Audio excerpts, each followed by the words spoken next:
Bismillahirrahmanirrahim. Assalamualaikum warahmatullahi wabarakatuh, teman-teman. Jumpa lagi di channel saya Adik Kartika Sari. Oke, teman-teman, hari ini saya mau sharing pada teman-teman terkait rancangan aktualisasi. Jadi hari ini kita kupas tuntas ya. Di rancangan aktualisasi itu ada apa aja sih yang harus dimasukkan? Oke, jadi ini laporan saya teman-teman.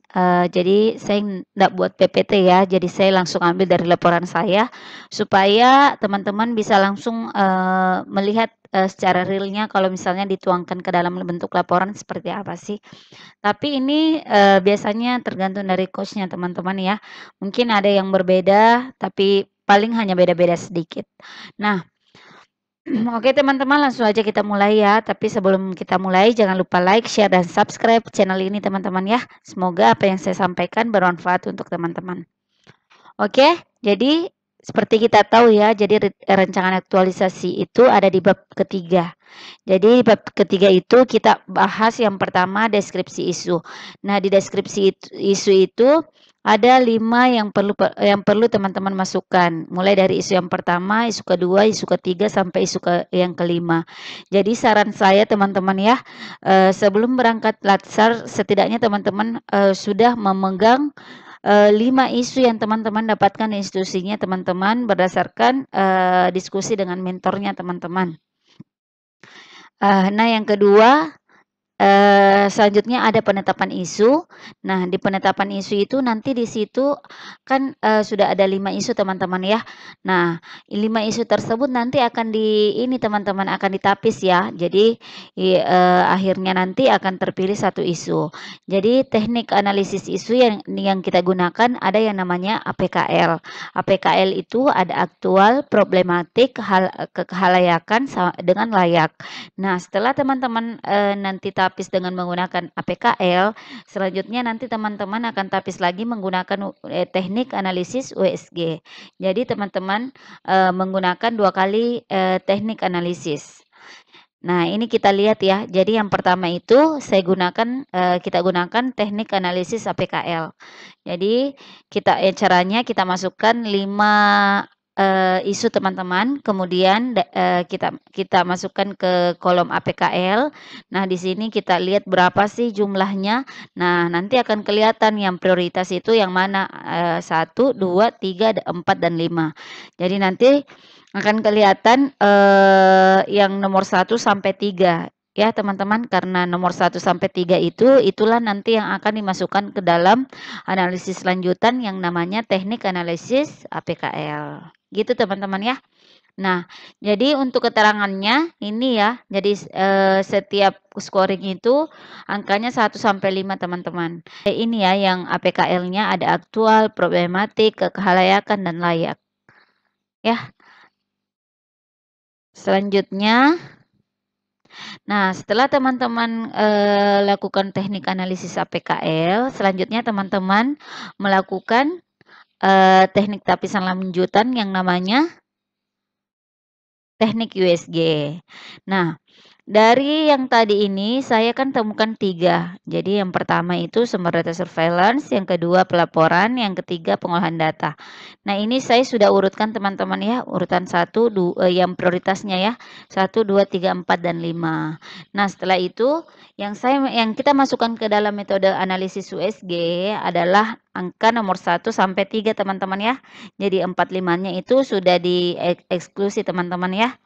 Nah, di 1 sampai 3 ini nanti akan di-scoring lagi teman-teman. Nanti akan kelihatan prioritas yang pertama, prioritas kedua, dan prioritas ketiga. Nah, nanti itu yang prioritas yang pertama itulah yang akan menjadi judul aktualisasi kita. Itu yang menjadi isunya teman-teman ya. Dan nanti teman-teman akan mencarikan judul yang tepat untuk isu yang pertama.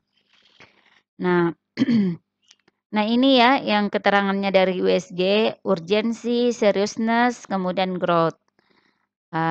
Selanjutnya, nah dari masalah yang ada, dari isu yang ada teman-teman kan sudah ditemukan yang mana sih skor yang paling tinggi. Nah seperti saya misalnya sumber data surveillance yang belum optimal. Nah di core isu ini teman-teman mencari gagasan pemecahannya itu apa. Nah ini yang seperti saya misalnya ya, optimalisasi sumber data surveillance.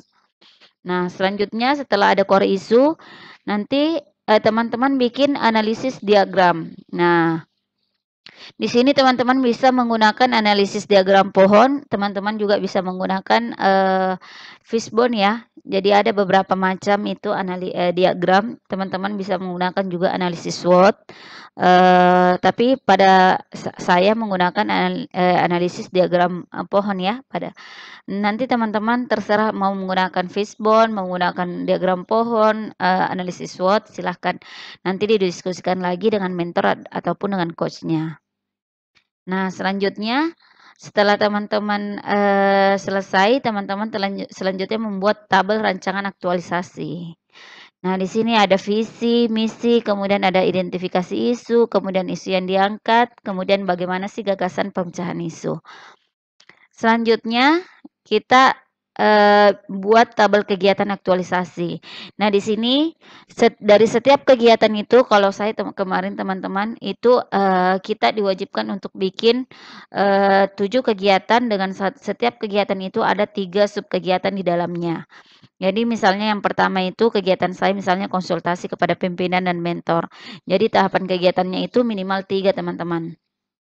Ini ya, jadi ini ada 3, kemudian di output-nya ini ada output dari setiap subkegiatan, kemudian dikaitkan dengan substansi mata pelatihan yang sebelumnya pernah kita diajarkan di mata pelatihan, ada manajemen ASN, ada smart ASN, ada berakhlak. Nah, itu yang dikaitkan dengan setiap kegiatan aktualisasi kita.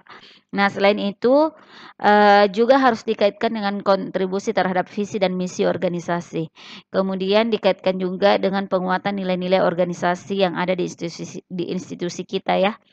Dari setiap kegiatan yang kita lakukan di aktualisasi.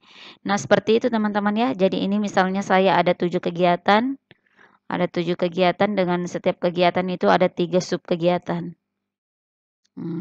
Oke, jadi kita ulas secara singkat saja ya.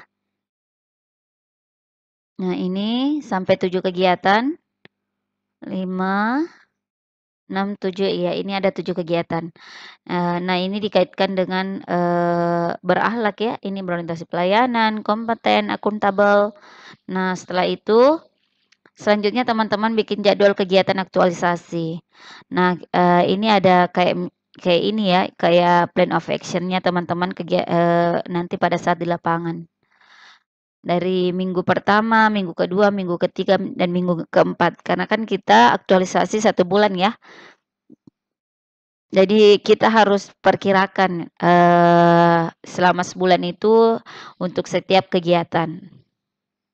Nah, itu aja teman-teman ya. Mudah-mudahan apa yang saya sampaikan bermanfaat untuk teman-teman dan teman-teman punya gambaran secara umum ya. Apa sih yang ada yang perlu dijelaskan pada saat nanti kita membuat rancangan aktualisasi. Terima kasih teman-teman.